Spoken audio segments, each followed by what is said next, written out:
Ação.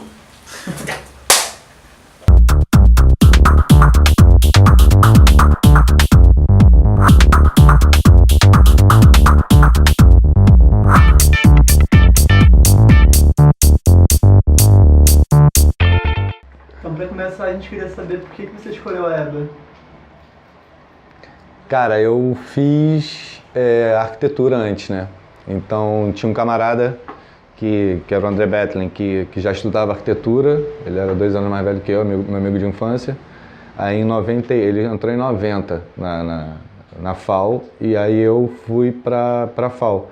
Meio 16, 17 anos resolvi, por conta do skate mesmo, a gente tava falando de skate, que eu andava muito de skate, aí fui pra São Paulo. Quer dizer, porque eu fui pra EBA, eu tenho que ir pra São Paulo no ano de 90, vou falar assim, porque resolvi fazer arquitetura por causa disso, andando de skate, e aí, pô, vi uns prédios lá, aquela cidade vazia, o jogo da Copa do Mundo. Aí eu comecei a andar de skate, é coisa da rua, eu já andava de skate há muito tempo, então naquele dia eu falei, não, vou fazer arquitetura. E aí fui pesquisar, e a galera falou que era a mãe das artes, arquitetura é a mãe das artes. Eu falei, que legal, a mãe das artes. Aí eu fui pra lá, ingênuo. E aí, 4 anos depois, eu me vi meio bolado dentro daquele curso lá, meio não achando que era o lugar mesmo. Aí fui pra EBA, aí por uma questão de proximidade dentro da escola, eu já era amigo de muita gente da EBA, o Nivaldo Carneiro era meu amigo, já tinha o Ronaldão, o Dilcênio, que eram os mais coroas lá da EBA quando eu entrei. E aí eu saindo numa prova de estática dos corpos rígidos, eu encontrei o bolado, porque eu ia ser reprovado pela 3ª vez nessa matéria. Eu me achava um idiota, porque não conseguia fazer aquele negócio, fazer as maquetes e tal, depois tinha que calcular. Aí eu encontrei com o Nivaldo no corredor, e aí o Nivaldo falou, que cara é essa, Guga? Eu sempre estava rindo, né, de bobeira. Aí, que cara é essa? Eu falei, pô, cara, acho que você foi reprovado em estática dos corpos rígidos, de novo, menino. Ele falou, pô, estática dos corpos rígidos? Ele falou, se fosse dinâmica dos corpos elásticos, você já era catedrático. Aí ficou rindo, daquele jeito dele. E aí eu falei, pô, é mesmo. Aí eu fiquei meio puto, ele falou, vamos lá beber uma cerveja lá no Seu Zé. Aí eu parei, a gente parou no Seu Zé, que ele vendia cerveja ali no bar do Zé. Aí ficamos ali bebendo umas cervejas, aí eu saí e dei de cara com a Maria José Chevitarese, que era decana da faculdade naquela época, do CLA. E eu já tinha feito curso eu tinha feito parte do coral, que ela era do coral, e ela era decana do CLA, né? E ela me viu bolado também, né? Eu tinha bebido umas cervejas, mas tava puto ainda, achando que ia perder a matrícula, porque achei que ia ser, sei lá, jubilado e o caramba. Aí ela olhou pra minha cara, que cara é essa, Guga? Eu falei, pô... Aí eu falei a mesma história, estática dos corpos rígidos, você é reprovado essa porcaria, isso não entra na minha cabeça e tal. Aí ela olhou pra minha cara e falou assim, pô... Tu sabia que eu falei, eu sou musicista, ela é musicista, né? Ela falou, você sabe que eu sou musicista, né? Eu falei, claro, você é formado em música e tal. Mas eu fiz 4 anos antes de engenharia mecânica ou engenharia alguma coisa. Falei pra cara dela, o quê? Ela falou, a gente vai mudar teu curso agora. Eu falei, eu fui pra dentro lá do CLA, que ela era decana, era minha amiga também, que fazia prata da casa, fazia umas coisas lá na faculdade. E aí ela mudou meu curso. Assim, na hora, assim, deu uma canetada lá. Acho que estava no prazo, enfim, mas eu mudei, fui para a EBA. Acho que por conta dessas histórias mesmo, assim. Eu fui para a FAO primeiro, para entender que aquela mãe das artes era a prima irmã da engenharia, sabe? Que era uma prima irmã muito colada da engenharia, e aí eu saí fora da porra. E quais eram os seus interesses quando você entrou no curso de escultura, seus interesses de pesquisa, e o que foi mudando ao longo do curso? Cara, te falar, cara, eu fui em 96, assim, a gente nem falava essa palavra interesse de pesquisa, né, irmão? Era um negócio, pesquisa nada, a gente ia pra lá, ficava lá, como os professores eram amigos também, a gente ficava, a nossa pesquisa era o barro que tinha ali, eram as pessoas, assim, acho que o que teve de, eu acho que o que eu trago dessa época mesmo, da EBA e tal, são as pessoas, assim, que eu fui para a EBA por conta das pessoas que estavam lá, que era o Alexandre Vogler, tava o Ducha, tinha acabado de entrar, Adriano Mellen, Roosevelt Pinheiro, tinha uma galera, mesmo o Nivaldo, essas pessoas que já eram da EBA, então eu já frequentava a EBA muito mais do que a FAO. Eu era da FAO porque, sei lá, um deslize lá dos anos quando eu comecei, mas... e naquela época, assim, a EBA era um negócio meio estranho, assim, sabe, na verdade. Era todo mundo meio esquisito que estava na EBA, não era... Hoje em dia, eu acho que mudou, acho que essa relação, eu acho que mudou. Não, que sejam estranhos, somos todos estranhos, mas assim... mas mudou um pouco, mesmo isso, a pesquisa. A gente não pesquisava, a gente estava lá, não sei, eu falo por mim, por esses pares que eu tive ali. Na verdade, na EBA, o que aconteceu foi que reuniu um grupo grande de pessoas, assim, que eram interessadas, assim, e se reuniam, tipo, a Paula Dager, Tatiana Dager, mesmo essa galera Vogler, Ducha, essa galera se interessava e a gente, quando saiu da EBA, estava acabando o curso, a gente foi para Santa Teresa, que ainda era um lugar que ainda era um pouco mais barato, né? Tô falando de 97, tipo, 20 anos atrás. 20 anos atrás. Meu primeiro ateliê, sacou? Lá em Santa, que era com ducha e tal. Então, eu acho que o que aconteceu nessa época foi era natural, sabe, amigo. A Ilha do Fundão era um lugar ainda um pouco mais isolado, era mais isolado do que é hoje em dia, sabe? Quando eu entrei na FAO não tinha nem a linha vermelha, entendeu? Então é meio... É uma questão do tempo mesmo, da cidade que vai integrando essas coisas e a gente se integrou à cidade vindo para Santa Teresa. Acho que é ali que começou a acontecer uma coisa interessante, sabe? E quais eram as suas dificuldades ou talvez facilidades de estudar na EBA, sendo no Fundão, considerando transporte, acesso, localização? Acho que a dificuldade é de todo mundo mesmo, né, cara? Que é uma ilha, sabe? Tipo, que foi uma ilha planejada para ser uma ilha para cercar os estudantes ali mesmo. Então, a dificuldade que todo mundo encontra dentro daquela arquitetura que não existe, né, direito. Aquela arquitetura que não é feita pra gente. Tipo assim, o que tem mais humano dentro daquele prédio da arquitetura, aquele caminho diagonal entre a porta da reitoria e o ponto de ônibus, que é na grama, aquele caminhozinho de rato que tem na grama ali, que você não anda em ângulo reto, né? Você sobe a escada, você vai andar pela grama para chegar na porta, quer dizer, menor distância entre dois pontos. Então a dificuldade é um prédio que foi feito para tu ir no banheiro, você tem que andar 50 metros, né? Tipo, 200 metros, se o banheiro não estiver funcionando, você tem que descer. Então a dificuldade é do prédio, que agora nem existe mais, pegou fogo, né? Tá lá. Então a dificuldade é essa, assim. E de deslocamento, era isso. Para mim era pegar o 485, eu tinha que chegar na Tela Leopoldina, pegar o 485, bom e velho, e chegar lá. Eu nunca teve um trem, né, levando nenhum aluno pro Fundão, nunca teve uma circulação do ônibus, que, pô, seria ótimo, né, ter um ônibus especial, pô, de meia hora passando e trazendo os estudantes da UFRJ, mas a capacidade de organização da parada é meio inexistente, né, nesse caso. Eu não tenho carinho com o aluno, então é a mesma falta de carinho de sempre, né. Eu acho que só está piorando, na verdade. Acho que tem mais gente agora, né. Em relação à arte contemporânea, como que era a posição da escola e do ensino? Não se falava muito disso. Assim, a gente... eu não falava muito disso, não. A Simone, que agora com a galera tá mudando o curso de escultura, assim. No curso de escultura, a minha parada era... Nossa coisa era a escultura 1, 2, 3, 4, 5, 6, se não me engano. E era corpo humano, né? Ficar lá com o modelo vivo, barro. O que eu comecei a fazer era não usar necessariamente o barro. Eu fiz umas figuras humanas de papel. Eu usava papel e fita para fazer a representação humana.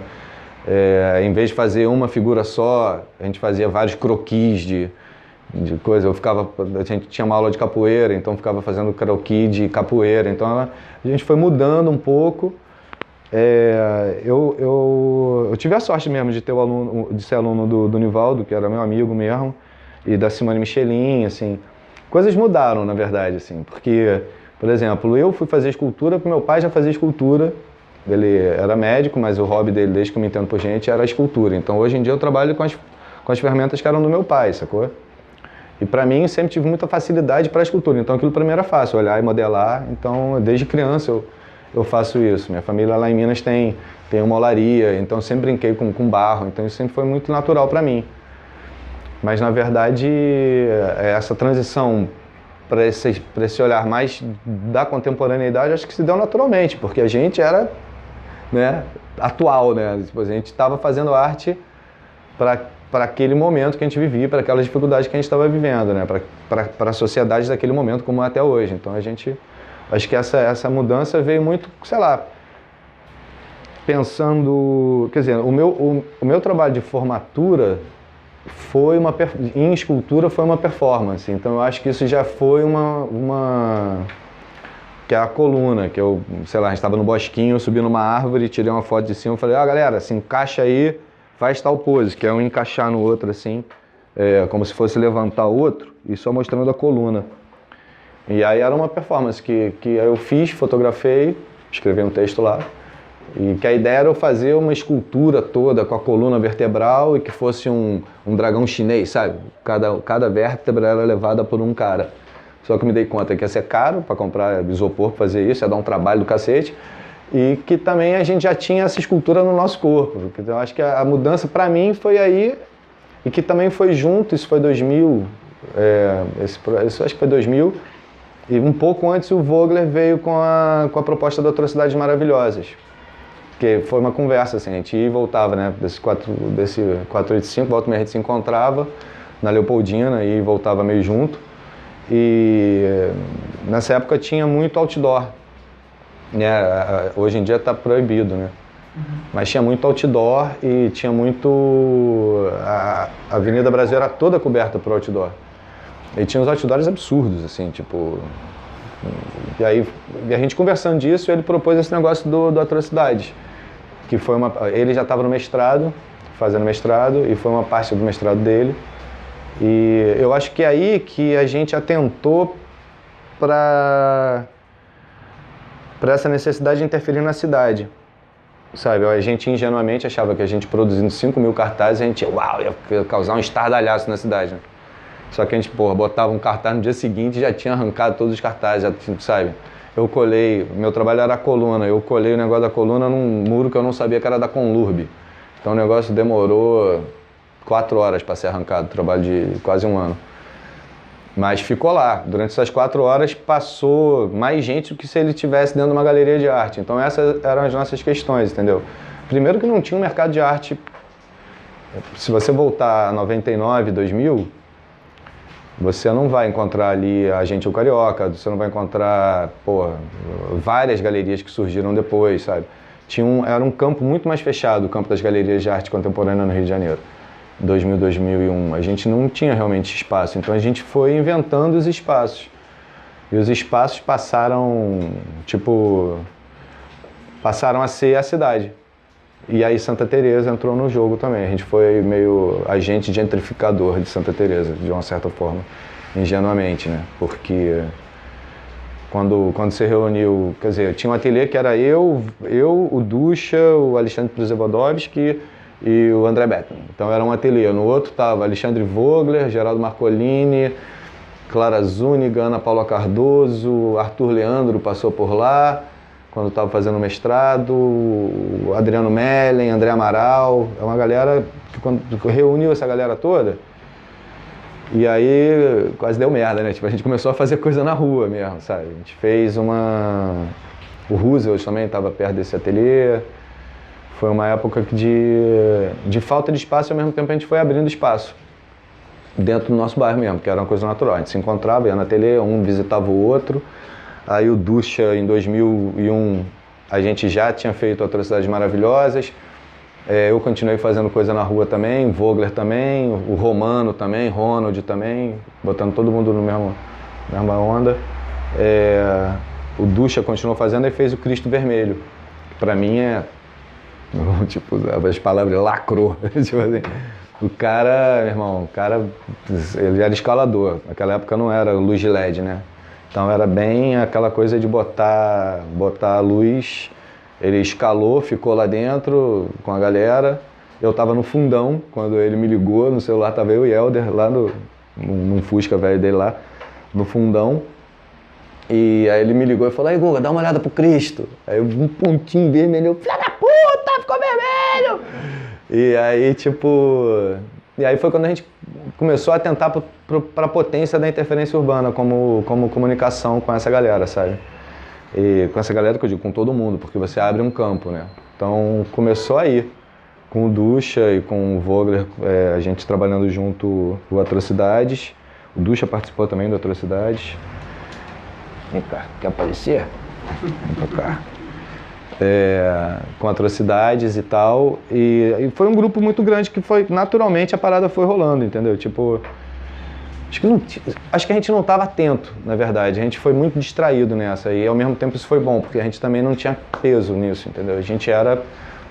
A gente continua sendo, né, um grupo de amigos que o Ducha agora é um artista retirado, pô, se mudou virou brigadista, apagando fogo no mato, tá lá em Teresópolis. O Vogler continua, né, fazendo. Eu acho o mais interessante é que 20 anos depois a maioria continua trabalhando com arte, trabalhando com isso. Isso me encanta de certa forma, sabe? E tendo os mesmos perrengues, passando quase os mesmos problemas, né? Que os problemas vão se decupando e melhorando, né? O tipo de problema que a gente se envolve.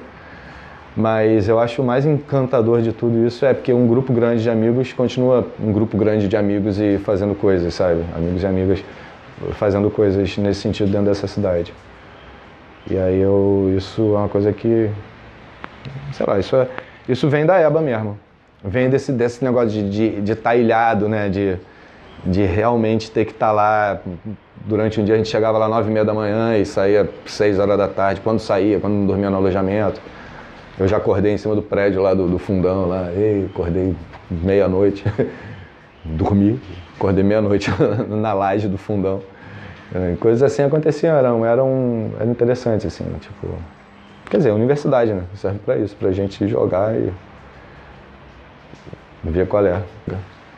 Você acha que essas ações deixaram marcas no circuito do Rio, ou na sua carreira, pelo menos? Cara, pra mim, certamente, assim, pra mim mesmo, sabe, tipo, eu como ser humano, assim, essas ações foram fundamentais para eu entender sei lá, entender não, eu tentar descobrir minimamente o que eu tenho que fazer por aqui, entendeu? Porque foram todas ações coletivas, o Zona Franca veio, eu fazia a festa do Baco. Então, contando a história toda, tinha o Maguinho, o Marcelo, e a gente fazia a festa do Baco. Antes de tudo, eu fazia o Prata da Casa, que no Salão Azul, por isso que eu era amigo da Maria José Chevitarese, que eu fazia o Prata da Casa quando eu entrei e não estava acontecendo nada, não tinha nem DCE, a gente refez o DCE.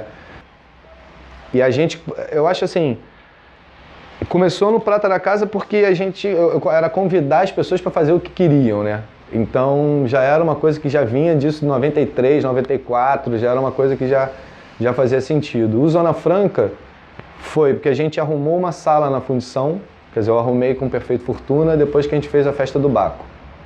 Então a gente fez a festa do Baco e pusemos 2.500 pessoas fantasiadas dentro da fundição em 97. Ou 97, eu acho, 98, sei lá, por aí. E aí o Perfeito tinha acabado de chegar do Acre, sacou? Tipo, ele falava com a gente, porque tem que falar, tem que fazer, tem que isso. Ele parecia que estava psicografando o índio. E aí ele se encantou com aquele bando de maluco fantasiado, sacou? Tipo, eu tava de palhaço, era produtor fantasiado de palhaço. E o Maguinho também, uma figura ímpar, né, da faculdade mesmo, lá da EBA, e o Marcelo, todo mundo também, a gente produziu aquele lance que foi uma doideira e foi, de certa forma, foi um marcozinho ali para a fundição, naquela época de universidade, assim. E aí eu consegui a sala com Perfeito. E aí a gente tinha uma sala que era um ateliê incrível, enorme, de frente para os arcos, assim, a fundição toda vazia. Então a gente tinha aquele lugar para experimentar. E a partir disso, a gente teve o espaço para fazer as coisas. Então a gente produziu Atrocidades Maravilhosas lá. No filme do Atrocidades Maravilhosas tem esse ateliê, a gente produzindo antes do Zona Franca. E o Zona Franca foi um desdobramento, porque veio o Edson Barros e o Emberê César, faleceu agora esse ano, querido. Vieram os dois, o Emberê me chamou num canto e falou: Guga, ó, ele fazia o Terças Poéticas há um tempo atrás e falou: ó, tem essa ideia aqui do Edson Barros, que é o Zona Franca, e vamos fazer lá naquela sala lá da fundição. Isso foi 2000, meio de 2000, e o Vogler estava viajando, estava passando um ano em Portugal, e aí eu falei com ele dessa vontade, aí quando ele falou, vamos fazer, e quando ele voltou a gente reuniu de novo, e fizemos Zona Franca do dia 16 de abril de 2001 até o dia 1º de abril de 2002. E, cara, isso pra mim foi minha pós, entendeu? Foi eu entender os tipos e possibilidades de arte, foi respeitar todos os artistas que iam lá fazer, porque a gente varria literalmente o chão para todo mundo fazer o que quisesse.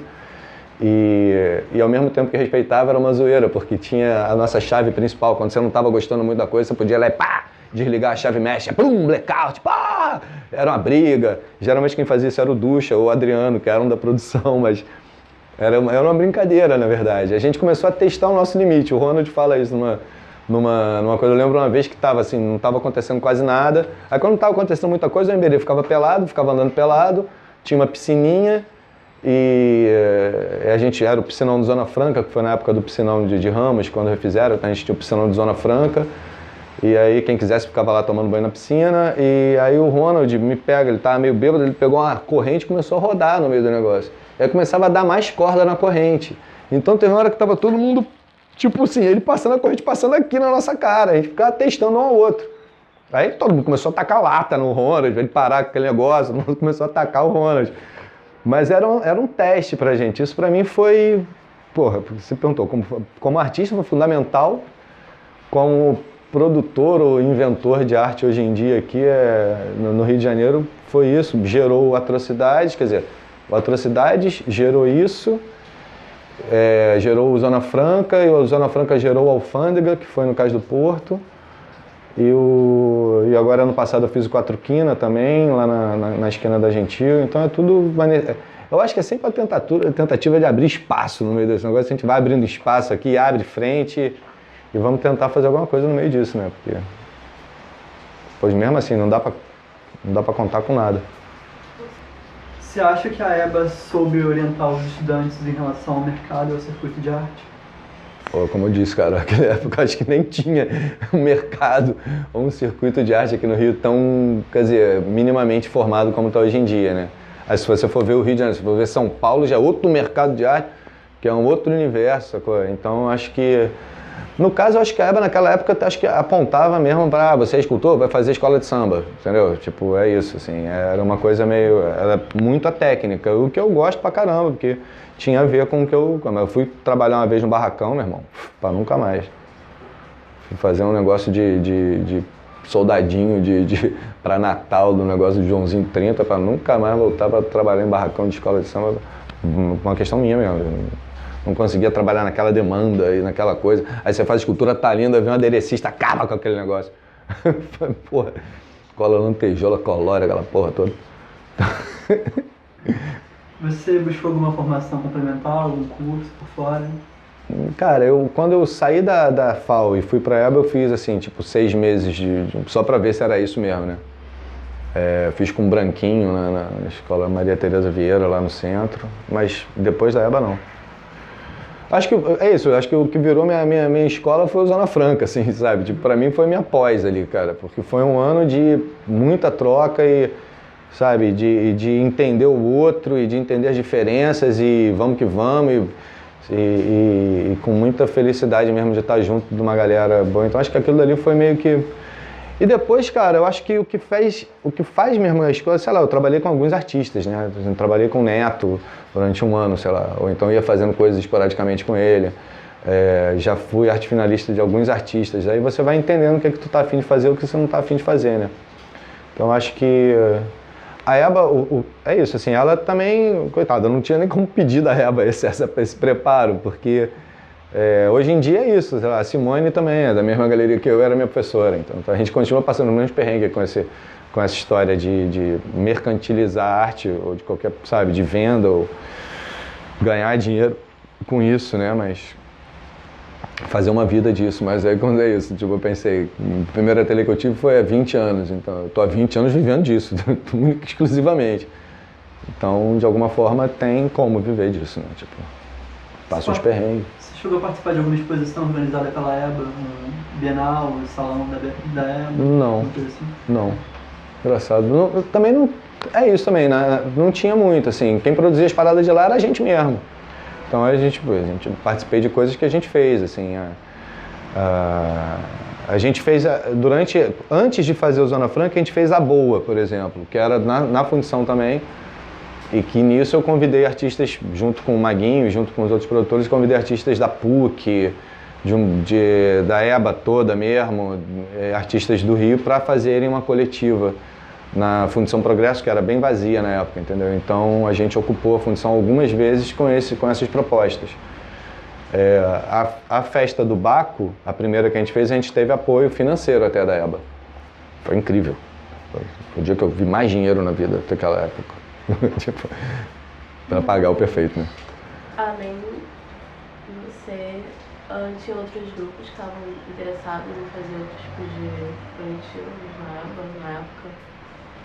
Cara, Você conseguia reconhecer outros coletivos que também estavam agitando outras produções? Na época eu acho que era a gente mesmo, assim, sabe? Mas que a gente era mó galera, sabe? Então eu acho que não era uma coisa de ser um grupo, outro grupo. Claro que tinham pessoas que se relacionavam mais e tal, mas, sei lá, quando a gente fazia coisas na EBA que, sei lá, para tu reunir 2.500 pessoas, sabe, fantasiadas. Então, acho que isso abrange muita gente. Já era uma coisa, a festa era uma coisa muito, a gente usava da festa, sabe, a gente gostava de fazer festa. Era uma coisa que reunia as pessoas e junto da festa vinham os trabalhos, né? Então a gente sempre articulava com artistas da EBA, tipo, tinha Igor Wilbur, Bim Bim, Big Heart Club Band, tinha essa banda que tocava nas coisas que a gente fazia. A gente fez um Parangolé Vermelho na UFRJ, ali na Urca, ali na entrada da Urca, em Botafogo, que, cara, foi incrível. Tocou Mulheres que Dizem Sim, que na época era uma banda, tipo, universitária, maneira, a Corda Bamba, esse Igor Wilbur, a galera do Pedro Luiz e a Parede tocou, mas ainda com... Era o Pedro Luiz e a Parede? Não, era outro nome. O Boato tocou. Então a gente produzia coisas muito da pesada mesmo, era equipamento pra caramba, e era um bando de maluco. A equipe era um bando de doido. Então acho que os grupos, eles se reuniam e faziam coisas nas coisas que a galera fazia, sabe? Então era bem interdisciplinar esse grupo, era enorme. É. Então tinham pessoas de vários cursos No Parangolé Vermelho era uma coisa que ainda do tempo quando a gente estava refazendo o DCE. Então era... Depois tem que juntar na memória aqui os cacos aqui, mas acho que é 96. Um papo de 96, 96, 95. E Parangolé Vermelho eu nem conhecia direito a Eleuticica, né? Tipo, era um parangolé, um praiangolé, era um negócio, era da Praia Vermelha, então era o praiangolé vermelho. E aí, tipo assim, eu conheci a Eleuticica dele ser jurado do Chacrinha, tipo, e aí ele, quer dizer, então a gente já vinha com essa coisa o movimento estudantil era uma coisa menos sectária, tipo, não tinham tantos grupos, era uma galera, né, que se reunia. E quando a galera refez o DCE, eu era da parte sociocultural, né, que, tipo, eu não ia para a parte política, eu era da parte sociocultural para fazer as festas, entendeu? Então, meu interesse lá era reunir todo mundo, fazer festa, botar todo mundo para dançar e tal. Isso eu acho que foi criando um background para a gente fazer isso até hoje, mais ou menos, sabe? No ponto de produzir coisas, sabe? E tentar misturar todo mundo. O Zona Franca era uma coisa bem misturada mesmo, sabe? Não tinha, sabe? Eu acho que a gente fez uma reunião de travestis, a gente fez um desfile de travestis que estavam na Lapa, aquela época era o Terence, que era um não artista, sabe? O Sandrigo, que era um não artista, que era um rapper até hoje, participou do Quatro Quina um dia, Sandrigo, ele essas paradas de arte aí, vou fazer um lance. Ele pendurou um pneu e tacou fogo no pneu dentro da sala. No dia que a Lígia estava lá, o Ronald tinha levado a Lígia... Papi, a Clark morreu. A outra morreu depois. E tinha levado ela no dia, ele fechou o negócio, tacou fogo no pneu dentro, né? As grades eram de plástico, entendeu? As coisas que aconteceram no Zona Franca, porra, teve a gente passando um filme na frente, assim, e aí na parede do lado, todo mundo vendo, a galera quebrou a parede, atravessou a parede, fez um buraco na parede. Aí teve briga, né, da galera que fez o buraco, que foi o Pfefferman com Ducha, com os diretores, que era o Christian Caselli, que está hoje em dia trabalhando com um negócio que eu estou trabalhando agora no Fome Musical, agora do Paulo de Fentalha. Então, sei lá, era muito interdisciplinar mesmo, e vendo na distância... Não, e nesse dia que um quebrou o negócio da parede do outro, os dois brigaram, eu botei os dois pra brigar, o cara do cinema com o cara que quebrou a parede, eu falava, vem vocês conversam aqui, resolvam seus problemas. E era um negócio muito aberto mesmo, sabe? O Aimberê era um cidadão gigante, cara, lindo, porra, ficava nu o tempo todo, andando naquele negócio, era casado com Yoav, sacou? Então antes era uma mistura de gente, sabe? Eu, porra, moleque skatista, machistinha ridículo, sabe, de tijucano ali, entendeu? Porra, revi tudo que eu tinha na cabeça nessa época, sabe? Tipo, completamente, tipo... E essas pessoas me ajudaram a ver isso, sabe? Tipo... E aí, desde sempre, né? Quando você vai vendo, você vai, pô, fica arrepiado, pô, lembrei agora, pô. É foda, porque essas pessoas fazem parte da minha vida mesmo e, porra, é isso, o Vogler é meu irmão até hoje, sabe? Tipo, as pessoas que se reuniram ali são... Eu acho que o que a EBA me deu de melhor foram as pessoas, assim, sabe? Tipo, as pessoas que eu conheci lá são meus amores, assim, eu amo profundamente, sabe? Tipo...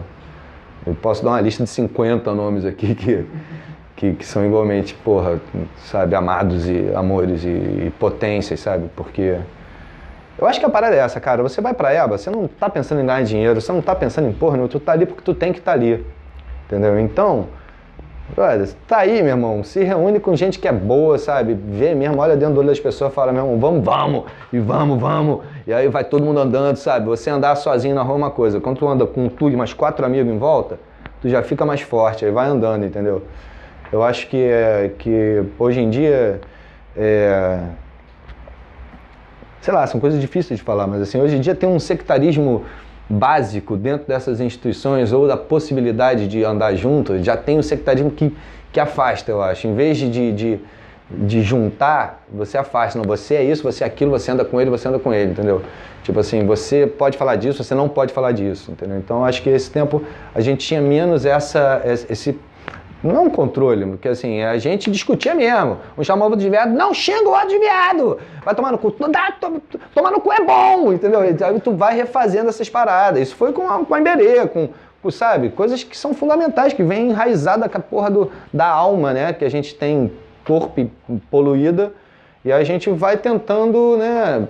E com as pessoas que vão cruzando o seu caminho, que você vai tentando melhorar essa onda, né? Então... A EBA me deu isso, assim, a diferença. Isso que é foda. Guga, dentro desse grande grupo, desse coletivo, existia uma diversidade, tipo, racial, social, que você consegue identificar? Cara, isso foi conversado várias vezes, assim, entre a gente. É claro que tem as diversidades que tinham na universidade, né? Porque, assim, na Universidade Federal... A EBA é a mais misturada, eu acho. Isso que eu acho mais interessante. Porque na EBA tem essa diversidade. Desde que eu entrei lá, os meus amigos eram, porra, tipo, era o Ronaldão, que era um negão desse tamanho, forte e lindo, com a mão desse tamanho. Ô, Guga, te abraçava, sacou? Então, na EBA tem essa diversidade, eu acho que mais latente. Hoje em dia, mais ainda. E tanto de gênero sexual, de cor e disso, aquilo. Mas ali eu acho que tem uma reunião de pessoas mesmo. Eu acho assim, eu falando em nomes, eu vou pensar em poucos, assim, sabe? Tipo que... na EBA, mas quando entra na etapa Zona Franca, a coisa abre um leque muito maior, né? Porque aí tá falando do Edson Barros, né? Tá falando do Aimberê César, aí tem Adriano, Mellen... Tinha, sabe, a Clara Zúñiga, que era muito parceira nossa também, Vogler, Ana Paula. Então já tinha um grupo, mas é isso, a diversidade acho que se deu mais no Zona Franca, assim, a diversidade de gente produzindo arte e dessa liberdade que a gente tinha ali, né? Tipo, que era uma sala, ninguém era curador, era realmente uma não curadoria. Mas assim, cara, de certo que no métier de arte você não vai encontrar tantos artistas negros, entendeu? E aí quando encontra um artista negro, sabe? Aí ele vira a figura que fala sobre arte negra, entendeu? Então, geralmente, é um campo racista pra caralho, sexista pra caralho. Então não tem como... Tem como a gente combater pessoalmente, né? Tipo, tentar cada vez mais falar, meu irmão, vocês são racistas pra caralho, vocês são sexistas pra caralho. O que acontece, sei lá, mas aí eu já não posso falar hoje, sabe? Tipo isso, não sei, eu já não vou falar disso, porque sou homem, branco, cis, o caramba, quatro, que aí eu não... É esse lugar que eu já não sei mais o que falar, entendeu? Que é uma coisa da contemporaneidade, né? Tipo assim, você vê, sei lá, a penúltima Bienal, que era um israelense falando da questão israelense, o negro falando da questão do negro, a mulher falando da questão da mulher, sabe? O gay falando da questão do gay. Então é uma parada bem assim, então... Sei lá, Mas é isso. É disso que você chamaria de uma segregação da fala que você comentou anteriormente?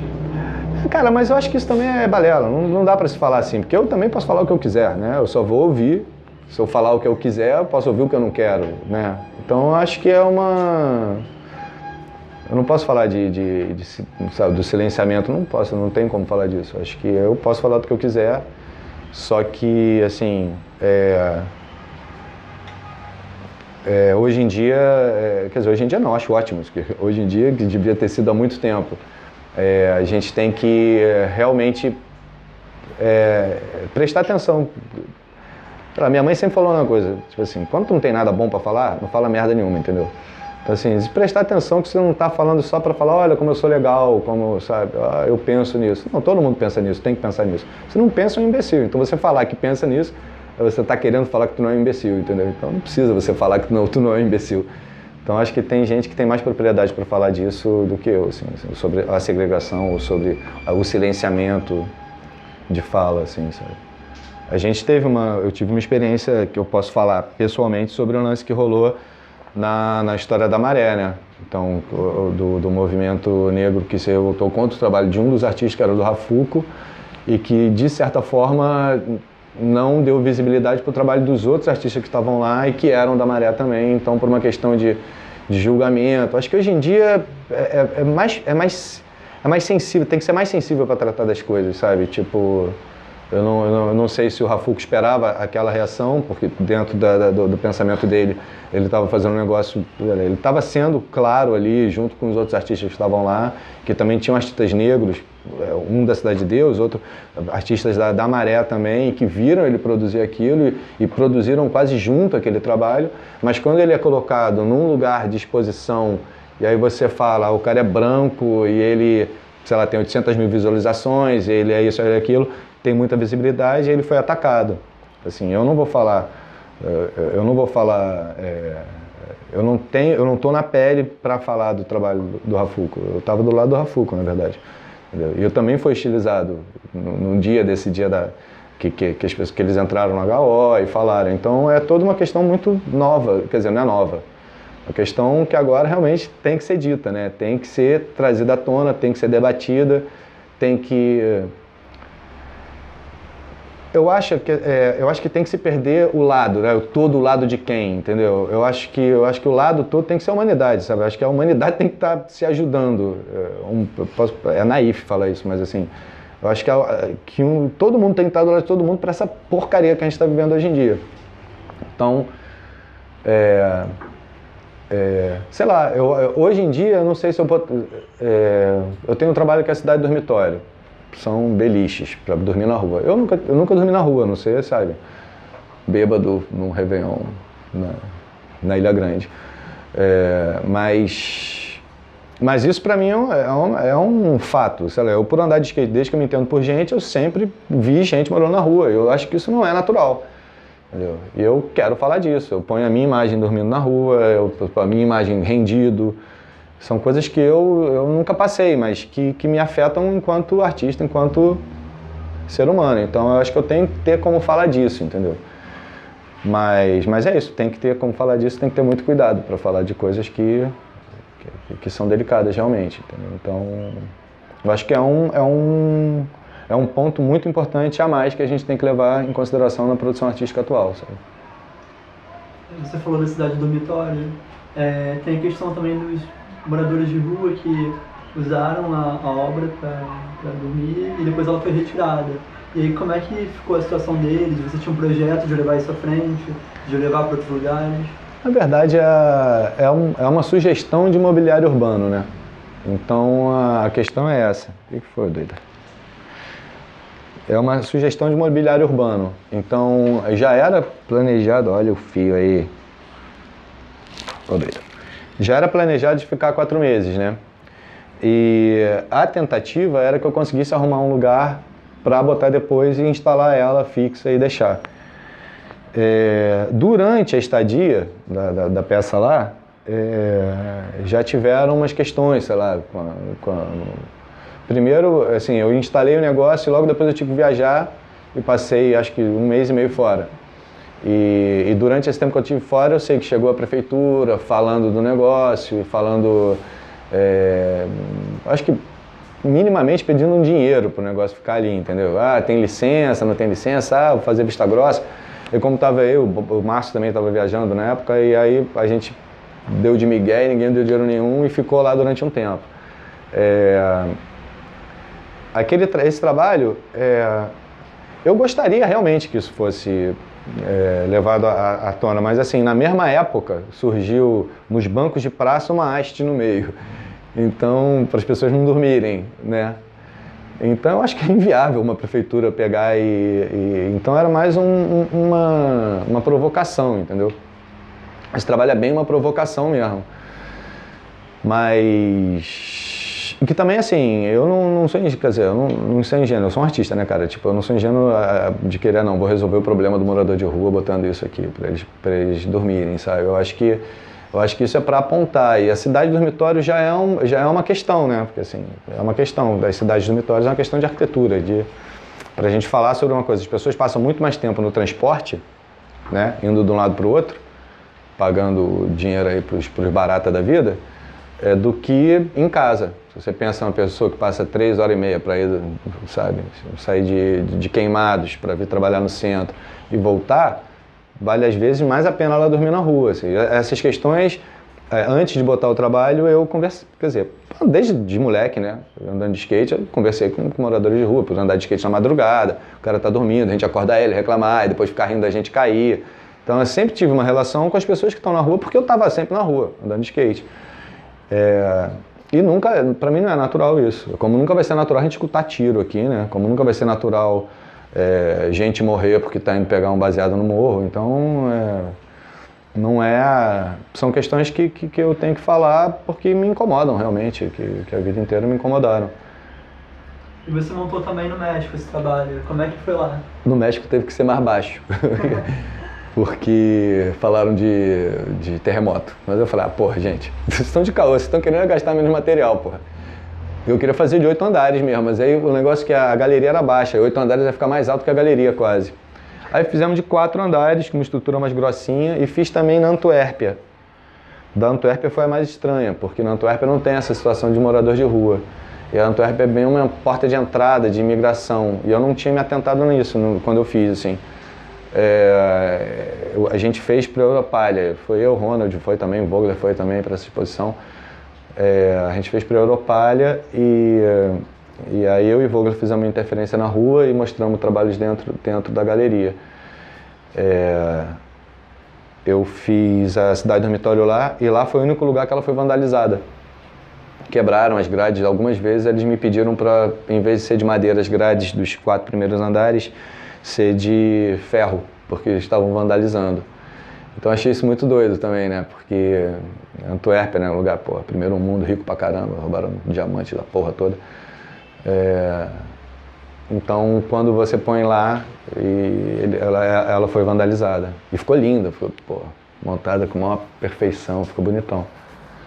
E esse trabalho ficou com a Intrépida Turbo, quer dizer, com a Intrépida Turbo não, com a Val, com a Valéria Martins, que é minha parceira, e ela tá com o trabalho até hoje, ela cuida do trabalho, e às vezes a gente monta ele vira um palco para apresentações circenses. A gente fez coleções, que era com um trabalho meu, da Marta Jordan, do Pedro Bernardes e do Raul Morão, primeiro. E a gente fez esse trabalho, aí a Val participou. Então esse trabalho, eu também recebi críticas sobre isso, assim, Ah não, pô, porque você descaracterizou o trabalho, porque a gente se apresentou em Inhotim, esse negócio. Eu, numa fala que eu tive lá, eu de propósito, botei o negócio na rua, depois botei o negócio em Inhotim. A galera, não, porque pô, foi vendido. Não foi vendido, né? Era mais pra ter essa provocação, porque na verdade é uma escultura, cara, né? É uma escultura, ali não é é uma sugestão para mobiliário urbano, como, sei lá, como os negócios que eu botei no ônibus, em caso de assalto, não reaja. Aquilo dali é uma questão que tava, pô, tem assalto no ônibus, o cara vai reagir, vai matar, sempre matar um velhinho inocente. Ou então o rapaz lá que tá tentando roubar, não tô do lado do rapaz, mas pô, o cara também não precisa morrer porque tava roubando uma carteira, enfim. Então acho que é mais pela ética, pela humanidade mesmo das pessoas. Muito pouco humano no meio dessa gente toda. Então tem que dar um jeito de atentar para isso. No ônibus incendiado, em caso de assalto, a gente sempre ouve sobre como esses trabalhos chamaram a atenção da polícia, da mídia, etc.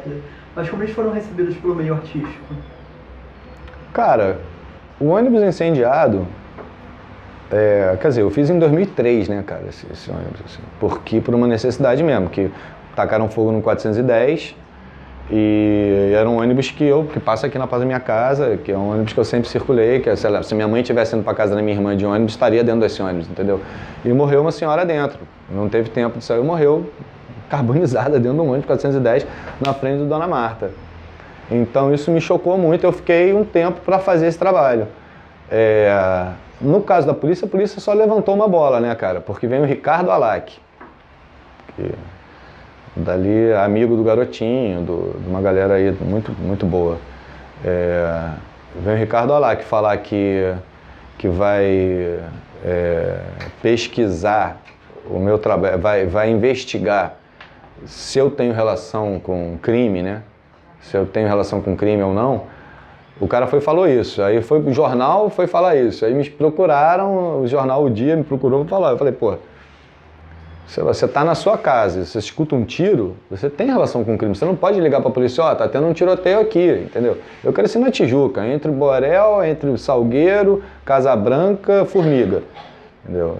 Eu tenho envolvimento com crime desde que eu me entendo por gente, né, cara, porque eu escuto tiro desde que eu me entendo por gente. Eu vi a bala traçante passar em volta da minha cabeça. Só que quando chegou o absurdo de tacarem fogo no ônibus, o que também não é uma prática nova, né? Porque, porra, 1909, revolta da vacina, a galera tacava fogo em bonde, né? Então, é uma coisa recorrente, mas o primeiro que eu tenho notícia daqui do Rio, e depois desse ônibus em 2003, que eu comecei a sinalizar por causa disso, queimaram mais de 10 mil ônibus no Brasil. Isso é coisa que eu Então esse foi o estopim de uma parada que é séria. Assim, o meio de arte eu acho que absorveu muito bem isso até, porque saiu depois uma matéria num jornal falando que meus trabalhos valiam de, sei lá, de 1.000 a 15 mil reais e tal. No dia seguinte, todas as placas que eu tinha posto na rua sumiram.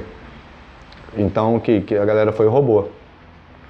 E há pouco tempo atrás uma senhora me ligou falando, olha, eu tenho... Primeiro eu vi no Facebook a placa exposta na galeria. Falei, que legal, pô, onde é que tu arrumou essa placa? Né? Ah, não, eu tenho, bababá, eu queria saber quanto vale ela. Eu falei, não vale nada, né? Porque você tirou ela da rua, ela não vale mais nada. Se eu tirar, ela vai, mas se você tirar, não. Entendeu? Mas foi, assim, até hoje ela é muito ela é referenciada, essa imagem. Assim, eu acho que essa imagem do ônibus incendiado, ela funciona como um símbolo dessa década aí que a gente passou, sabe? Tipo, de violência e de absurdos, né? Tipo, daí a gente tá voltando, porque eu achei que não ia voltar, né? Eu, sobrevivi a Tijuca nos anos 90. O que assim, pra mim, é uma coisa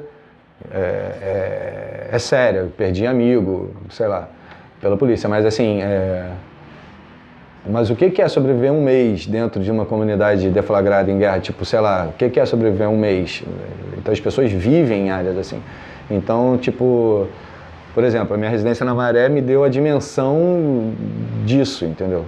Tipo assim, eu sobrevivi a Tijuca, playboy, a galera sobrevive a vida inteira dentro disso tudo. Isso pra mim é um absurdo completo, entendeu? E é isso, como é que a gente vai fazer, né? A gente vive uma sociedade completamente podre. Como é que a gente vai falar sobre isso? Eu só fico fazendo essas coisas, tudo pegando fogo. Não sai daqui, mas fica aqui, tudo pegando fogo. Isso aqui é a galera fugindo do alemão.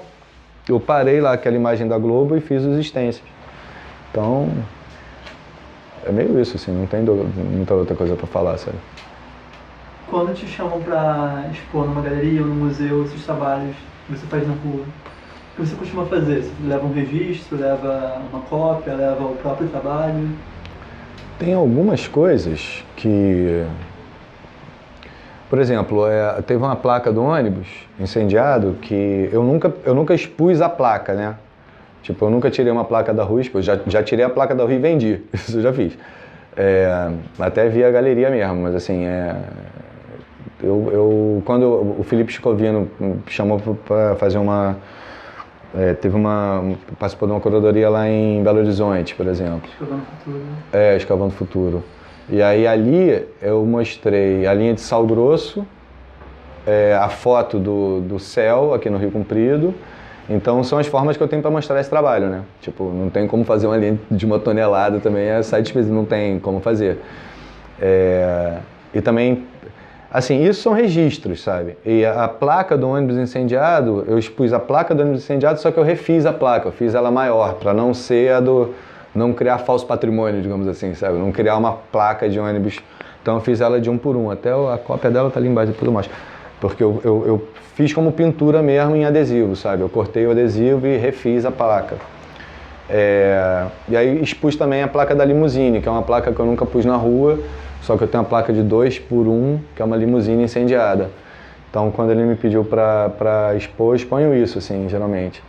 Quando me pedem, por exemplo, a linha de Sal Grosso, eu fiz para uma exposição na Caixa Cultural, curadoria da Sônia Salcedo. E ela me pediu para pensar num trabalho, aí eu pensei, cara, é próximo, então vou fazer a linha de Sal Grosso, que era uma ideia que eu tinha desde 2006. Então, quando eu consigo tirar um dinheirinho da instituição que seja para eu poder fazer esses trabalhos maiores, aí eu tento fazer isso, mas para mostrar o trabalho mesmo. Mas dentro da galeria também da Sônia eu mostrei a foto, porque também a gente fez num domingo, fotografamos o dia inteiro, filmamos e tal, o processo todo. E depois choveu, e aí no final do domingo choveu e limpou o sal todo, achei lindo, super poético e tal, mas acabou o trabalho. Aí tem que tirar foto para ter o trabalho. Mas sempre perde potência, tipo assim, é um registro, né, cara, tipo assim, é como você abraça um amigo e tira uma foto, essa potência tá naquele abraço, né, não vai estar na foto, você vai ver a foto, vai ver, tá lá aquela foto, aquele dia a gente foi feliz, tipo... Aquele dia deu trabalho pra cacete pra fazer. Você citou agora esse trabalho, ele foi feito, esse e também o trabalho do Morro do Castelo, eles são feitos já num período que também é de emoções aqui no Rio, né? Na gestão do Eduardo Paes, preparação para a Olimpíada, para a Copa.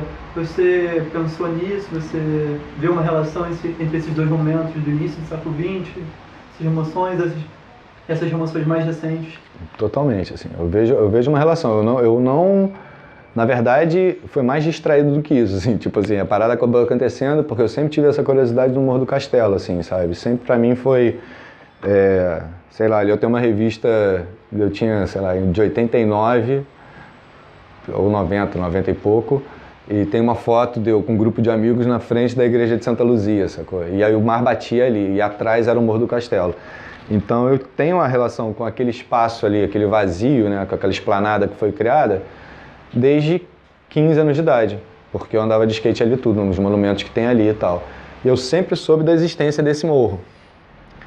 Quando teve o negócio da Funarte, foi em 2013 o prêmio, já estava acontecendo aquela questão toda da Olimpíada, já estavam acontecendo as questões todas relacionadas a isso.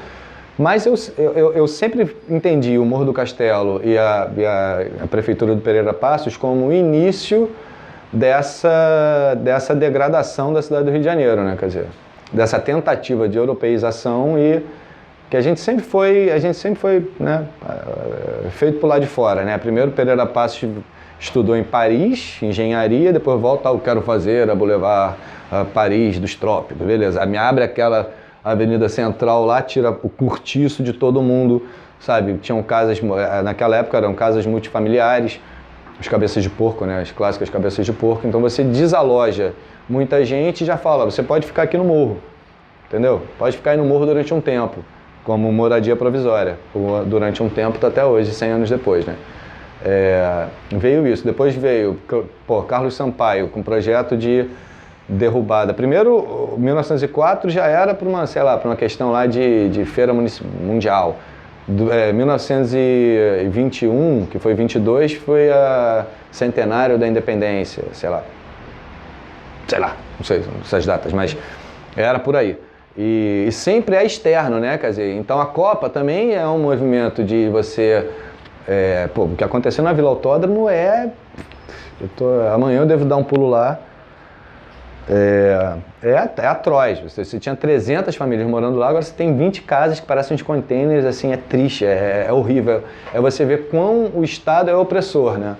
Então, o que tem de igual é o Estado opressor. E também essa coisa da gente tá fazendo para gringo ver, né? Sempre para gringo ver, porque, sabe, é a questão toda, né? É Copa, Olimpíada, Exposição Internacional de 1922, tipo... É sempre externo, né? É sempre a nossa influência. Antes a gente era influenciado por... O Morro do Castelo vem outra onda, né, cara? Porque o Morro do Castelo é o berço da cidade do Rio de Janeiro. Como é que é uma cidade... agora, menos de um século atrás, você destrói, né? Se o IPHAN tivesse vivo já, não ia deixar, entendeu? Acho que o IPHAN surgiu alguns anos depois. Não ia deixar acontecer uma coisa dessa, porque você tirou a alma da cidade, você tirou a cidade, porra, imagina, você tem a Cidade Vieja em Barcelona, pobre coitada que sofreu um atentado hoje, você tem a Cidade Vieja, você vai pra lá, você vê as camadas de arquitetura gigante, você, aquilo a gente resolveu aniquilar aquele negócio, pelos motivos mais esdrúxulos, por conta dos ventos que vêm do mar, bababá. Ainda tem um papo lá, não, porque realmente o que atrapalha o vento que vem do mar é aquele pedrão lá, o Pão de Açúcar. É aquele pedrão que atrapalha o vento. Que sorte que eles não tentaram demolir o Pão de Açúcar, né? Porque só faltava isso, né? E tem texto disso. E nessa época você tem cronistas incríveis, tem Lima Barreto falando disso, tem Machado de Assis falando disso, tem cronistas fantásticos dessa época. E que vão falar disso também, vão falar da revolta da vacina, vão falar dessas questões populares, né, contra o governo, onde se queimava tanque. Então, tanque não, bonde.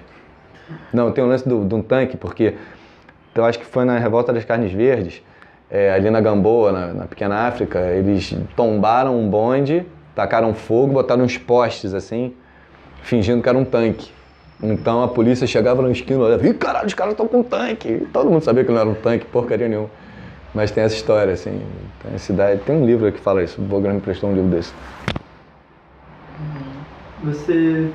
Seu TCC foi uma performance do curso de escultura. E como é que foi recebido? Foi bom porque foi o Nivaldo, né? O Nivaldo era meu professor. Era o Nivaldo, Chapéu, Simone Michelin. Então... E tinha a ver também com o que eu estava fazendo, com a pesquisa que eu estava tendo, porque tinha a ver com a coluna, assim. Eu sempre Nessa época me interessava muito, o que me assusta até hoje, assim, é tudo feito à mão, né, cara? Tipo, a cidade é feita à mão. É tudo tijolo por tijolo, a cidade toda manipulada, né? Isso sempre me encantou, desde o tempo da arquitetura. Então as colunas me vinham como um elemento estrutural da arquitetura e que também a gente tinha esse elemento estrutural no nosso corpo, né? Então a brincadeira primeira era fazer esse... O meu trabalho no Atrocidades Maravilhosas eram umas colunas, assim, sabe? Enquanto eu arrumei uns ossinhos humanos com meu pai, meu pai era médico, arrumei uns ossos de verdade, assim, e aí botei 3, aí tirei a foto dos 3 e repeti ele por, sei lá, 150 cartazes. Então já estava nessa pesquisa, né, dessas estruturas, já tinha feito uma escultura que era uma coluna quebrada, que era uma coluna de construção mesmo quebrada, então isso fez parte também do trabalho. E na época a gente nem chamava de TCC, era trabalho final mesmo. E foi sorte porque foi com o Nivaldo também, então... Qual é a sua memória mais marcante da passagem pela EBA?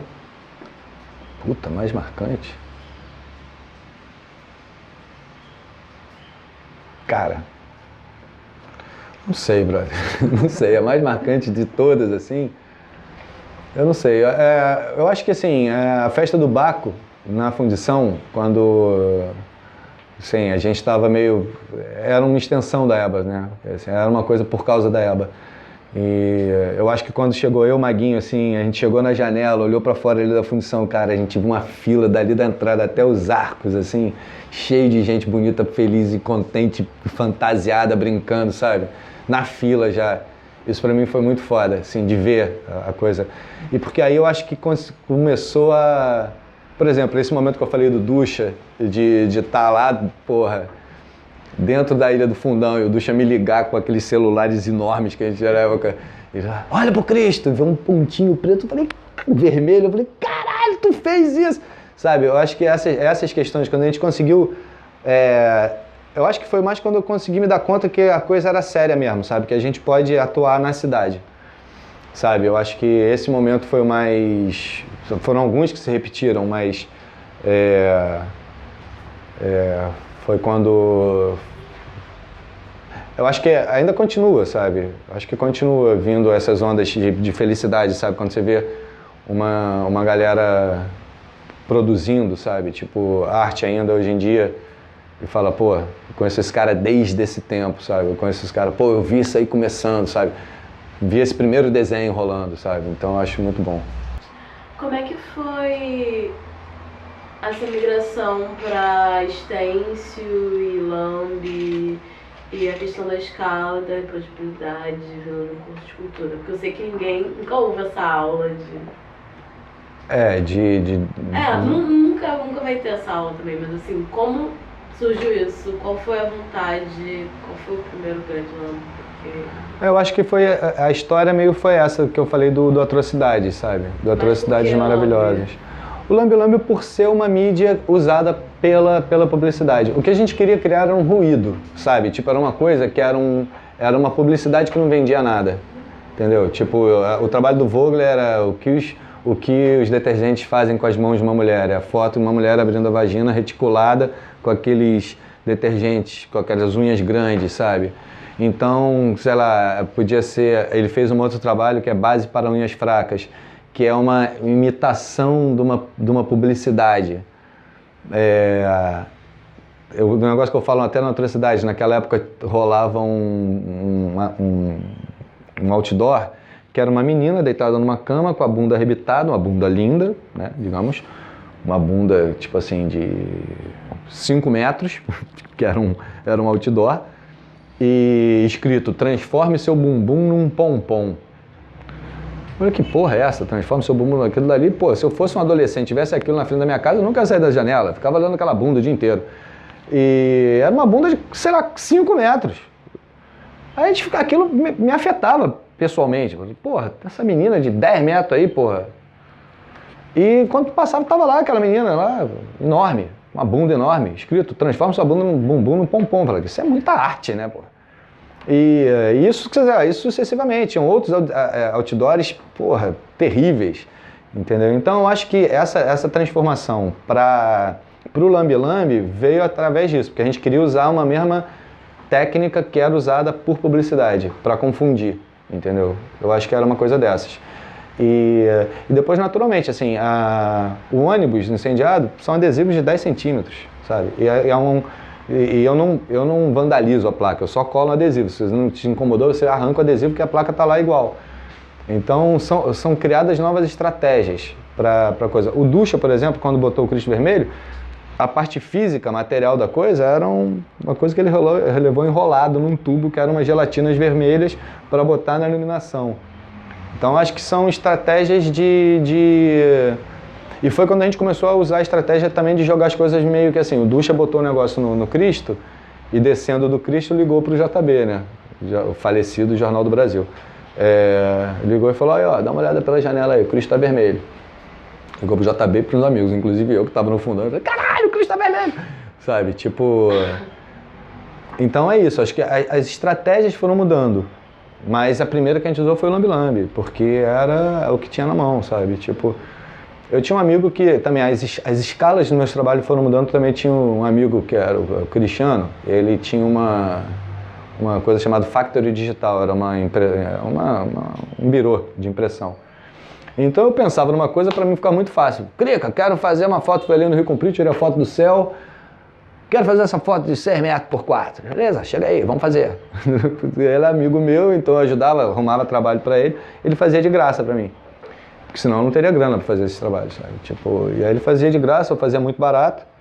E aí eu tinha a possibilidade, a minha escala aumentou por causa disso. Agora ele fechou, virou, me ferrei. Agora eu tô fazendo tô desenhando em papel canson A4, porque eu vou na papelaria, compro e é o que tá tendo. Mas assim, eu acho que se o trabalho tiver uma potência, ele vai ter potência no trabalho A4, vai ter potência em 6 metros, vai ter potência em 2 centímetros, sabe? Eu acho que independe da escala. Mas quando você põe uma coisa na rua, eu acho que a escala é tomada, sei lá, é isso que eu falei, cara, um ônibus incendiado é um adesivinho de 10 centímetros.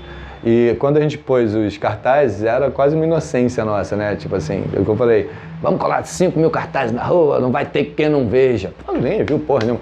Só, a coisa teve mais visibilidade quando a gente fez o filme, porque foi do Lula Carvalho, do Pellegrino e do Pedrinho, sabe, uma galera da pesada, que fez o filme com lata mesmo de resto de 36 milímetros.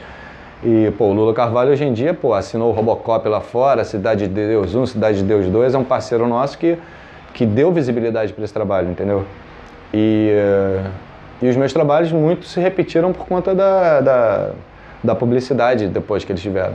Sei lá, ônibus incendiado, veio uma banda, usou sem minha autorização, e outra banda usou com a minha autorização o trabalho, então teve briga dos 2 fã-clubes. As coisas que acontecem com o trabalho, a potência tá lá, entendeu? Mas eu tive muita facilidade de escala por conta disso, do Crica, assim, também, que fazia as coisas comigo, eu fazia, sabe, montar um andaime, colar um negócio aqui no viaduto, tá lá até hoje, desde 2014, sabe? São coisas que ficam ali. E outras coisas que tem escala mesmo, os de sal grosso, tal, as coisas grandes, aí quando eu arrumo algum dinheiro de alguma instituição para fazer, eu faço. Aí eles arrumam liberação também, com a Sete Rio, com essas porra tudo, que isso eu nunca nem quando peço. você fez nessa exposição da Caixa, foi pela própria Caixa? Foi aquela caixa cultural, né, que tem ali. Aí tinha, a Sônia arrumou uma curadoria para fazer e arrumou o espaço. Aí a Caixa deu uma grana, custou, sei lá, não me lembro direito quanto custou não. Mas depois eu fiz agora em 2014, fiz com a Praia da Lapa, né? Que aí eu fiz com 3 toneladas de sal. A Rosa que a Rosa que produziu, Rosa Mello. E aí foi bom também, porque aí deu pra fazer um lugar que eu queria fazer, que é a Praia da Lapa, pô, foi uma praião ali. E pensar nisso, né, cara? Porque isso daí também pra mim é violência também, entendeu? Do homem contra a natureza, a gente vai modelando as coisas, vai tentando arrumar as coisas. Isso é uma parte do meu trabalho que é um pouco mais poética, né? Porque isso, volta pro mar oferenda, que é aquele tobogã pra galera cair dentro d'água. Assim, volta pro mar oferenda é a vontade que eu tinha mesmo, do humano voltar pro mar lá, virar baleia de novo e comer plástico. Que a gente mesmo jogou. Virar uma baleia de plástico. Mas os trabalhos, as escalas eu acho que elas vão surgindo, eu acho, sabe? Tipo, tem um trabalhinho de stencil que eu fiz, que é o Polícia, Milícia, Traficante e Outros, que eu marco no Outros, né? Que é um lugar, aí esse tem que ser em stencil, porque também tem que ser uma coisa rápida, sai correndo, porque aquele negócio lá, se tiver um traficante, um polícia, uma milícia do lado, não vai ser bom, porque eu já tô marcando outros, né? Então tem as coisas de estratégia de fazer mesmo. Além do medo que eu tenho de fazer essas coisas na rua, natural. Porque né? Quem tem medo. Então... É porque a curadoria também, isso é engraçado, né? A curadoria da coisa, se é pichação, não pode. Se é grafite, pode. Mas quem faz a curadoria é o policial que tá lá te dando a dura, entendeu? Tipo, pô... Isso aqui, não, isso aqui é arte. O quê? Isso é arte, é o caralho, rapaz, porra. Pista tua cara, te dá porrada. Nunca passei por isso, né? Mas... Nunca passei por isso por causa disso mesmo, porque tu sabe, eu olho pra cara do cara e tal, tipo assim, essa merda, né? Tipo, olho pra cara do cara, eu sou branco, entendeu? Tipo, tu tá fazendo um negócio na rua e você tá, sabe, num lugar... No Atrocidades Maravilhosas, a gente foi pra Avenida Brasil colar um negócio na madrugada. Assim, né? Avenida Brasil anos 90, final dos anos 90, e aí chegou a polícia, claro, né? E tipo... E as questões são sempre as mesmas, quem está pagando por isso, né? Quem está pagando, Como é que a gente pode tirar um dinheirinho disso? Quando eu estava colando, agora em 2014, o céu aqui no Rio Comprido, parou a polícia de novo. Mas a polícia estava tão alterado que eu percebi que era o final do plantão dele. Falei, beleza, meu irmão, amanhã eu volto e faço aí. O cara tava... Eu falei, tudo bem, senhor, tudo bem. Amanhã eu volto, tô desmontando o andaime já. Vou prender todo mundo! Não, calma, eu tô desmontando. Quem tá pagando? Tem um dinheirinho? Falei, pô, só tem R$20 no bolso, querido. Ele, porra, isso custa mais caro que isso. Falei, querido, tô vendo que o senhor tá muito cansado. Seu sistema deve ser 7224, né, de plantão. Amanhã tu não tá aqui, amanhã eu volto e faço, valeu. E foi o que aconteceu. A gente tem que lidar com esse tipo de coisa, né? Pra trabalhar na rua. E vamos que vamos. Não, cara, a importância da graduação, né? Eu posso falar assim, pessoalmente, é você encontrar seus pares, sacou? É você encontrar esse grupo que tu vai seguir com ele o resto da vida, sei lá, tipo, fazer arte, meu irmão. O Ducha, que é o único retirado, né? Que eu vou ter que ir lá pro meio do mato encontrar ele, lá apagando os incêndios, ele falava que é um caminho sem volta. A arte é um caminho sem volta, é um caminho sem volta. Foi o único que se retirou, agora ele fala que é um artista retirado, mas continua artista, entendeu? Eu acho que o mais importante, na minha opinião, além, quer dizer, das técnicas, se você está buscando técnica, é interessante, sabe? Você... quer dizer, é uma escola oitocentona, né? Quer dizer, quando eu fiz ainda era mais ainda, então era técnica. Então é bom para você, tipo, desenhar, né, cara? Desenhar é bom você saber desenhar. Você não precisa desenhar lindamente, mas é uma linguagem que a gente tem, é o desenho. Então, quanto mais você desenhar, quer dizer, o artista é o único que continua desenhando depois de velho, né? Então, é importante para você ter essa onda de técnica. Você pensou no negócio, vai lá, desenha aquele negócio de qualquer jeito e tá bom.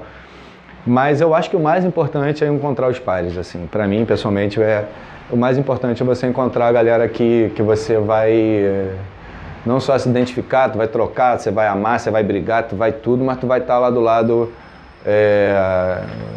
trabalhando, porque o trabalho de arte, por mais que seja, sei lá, ontem um camarada estava falando, a gente estava no teatro, ele falou, não, teatro é time de futebol, né, cara? Arte é tênis, que é individual, né? Eu concordo com ele de certa forma, mas você joga tênis com outra pessoa, né? Tipo, você não joga sozinho. Então, você depende da sua rebatida, mas você depende do outro também. Então, eu acho mais importante você encontrar essas parcerias para você bater essa bola aí, entendeu? Para entrar nesse jogo, eu acho que é o mais importante. Mas fora isso, acho que todo mundo, cada um inventa um jeito de tirar proveito do que quer que seja, né? Se você tiver a fim de tirar proveito disso. Então, acho que o tempo numa faculdade de belas artes é isso, cara. Você não está lá por outro motivo a não ser conhecer mais você mesmo, conhecer mais as suas capacidades, as suas extensões, sabe? As suas misturas, sabe? Tipo, eu começo a falar de uma coisa, vou lembrar de outra, vou lembrar de outra, vou lembrar de outra, e tudo dentro dessa escola também, entendeu? Então, eu acho que o mais importante é você criar história, estofamento, ficar fofo.